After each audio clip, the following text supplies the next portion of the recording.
اللہ الرحمن الرحیم۔ السلام علیکم ورحمۃ اللہ وبرکاتہ۔ امید ہے کہ آپ لوگ خیر و عافیت سے ہوں گے۔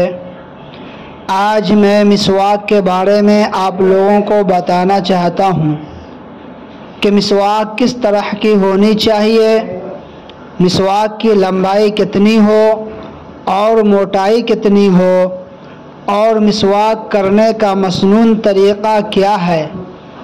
تو عرض ہے کہ مسواک کی موٹائی ہاتھ کی چھوٹی انگلی کے برابر ہو اور لمبائی ایک بالشت ہو۔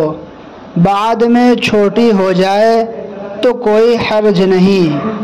اور مسواک پکڑنے کا صحیح طریقہ یہ ہے کہ ہاتھ کی چھوٹی انگلی مسواک کے نیچے سرا پر ہو اور انگوٹھا اوپر کی جانب ہو اور باقی انگلیاں درمیان میں ہو۔ پھر منہ کی چوڑائی میں پہلے دائیں طرف 3 بار مسواک کرے، پھر بائیں طرف چوڑائی میں 3 بار مسواک کرے۔ ہر بار پانی بھگو لیا کریں۔